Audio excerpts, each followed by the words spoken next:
Lu tau gak sih cerita sniper terhebat di dunia yang ngabisin 500 orang dalam 100 hari, Chat? Wah, coba ceritain. Lo bayangin orangnya ini kecil, Chat, cuma 150 cm, dan dia itu pendiam. Terus hidupnya di desa. Tapi pas perang, dia itu udah kayak malaikat pencabut nyawa di tengah salju. Namanya Simo Häyhä. Nama itu legend banget. Sampai tentara Soviet tuh gemeter lah kalau denger nama ini. Bahkan mereka ngejulukin dia ini The White Death, atau kematian putih.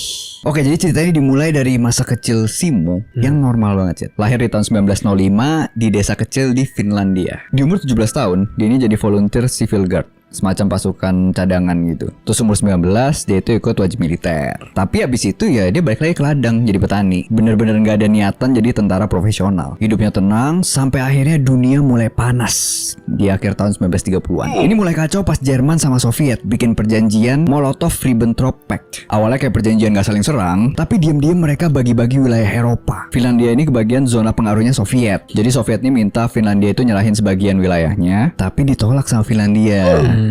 Langsung deh Soviet hilang di November 1939. Kondisinya gila, Jet. Finlandia cuma punya 3,7 juta penduduk, sedangkan tentara Soviet 50 kali lebih banyak. Tapi ternyata di balik itu mereka punya senjata rahasia. Ada salju, hutan, dan sniper pendek mematikan bernama Simo Häyhä. Jadi begitu dimulai, Simo dipanggil lagi. Gilanya dia udah 14 tahun gak megang senjata militer, Jet. Tapi selama itu dia berburu di hutan, jadi skillnya masih ada lah. Dan hebatnya dia, Jet, dia itu gak pakai scope sniper modern. Dia cuma pakai yang namanya iron sight. Jadi kayak bawaannya senjata itu, Jet. Yang kecil itu maksudnya? Kecil itu. Bener-bener gitu doang. Alasannya simple, Jet. Kalau pakai scope, kepalanya itu harus nongol lebih tinggi. Jadi ketahuan sama musuh. Terus scope itu bisa mantulin cahaya. Sama juga dia takut ketahuan posisinya. Bahkan dia itu punya trik naruh salju di dalam mulutnya supaya uap napasnya itu nggak kelihatan. Terus dia bikin posisi tembak dari salju yang dipadetin biar nggak keluar asap pas tembak. Hasilnya dalam yang cuma kurang dari 100 hari, Simo ngebabat 505 sampai 542 tentara Soviet. Satu orang tuh ya. Satu orang. Itu terbanyak dalam sejarah sniper, Chat. Buat perbandingan ya, Chris Kyle di film American Sniper itu cuma 160, Chat. Dan itu selama 10 tahun, Chat. Setelah 100 hari itu udah berakhir.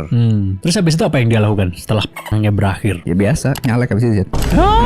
Habis itu dia pensiun. Setelah dipensiun dia dikasih pangkat Letnan 2, promosi terbesar dalam sejarah militer Finlandia. Dikasih tanah di White Lake, sesuai sama namanya itu julukannya. Udah hidup tenang sampai wafat di umur 96 tahun. Yang bikin respect, Chat, dia itu gak pernah sombong soal prestasinya. Malah dia nyebut jumlah korbannya itu sebagai daftar dosanya. Dan pas ditanya, dia nyesel gak tuh ngebabat ratusan orang? Jawabannya saya cuma melakukan apa yang diperintahkan sebaik mungkin. Kalau enggak, Finlandia gak bakal ada. Ya dari cerita ini kita belajar, Chat. Kalau pahlawan gak selalu orang yang kelihatan gagah di depan. Kadang justru orang yang pendiam, kecil, kerja diem-diem bisa bikin perbedaan besar.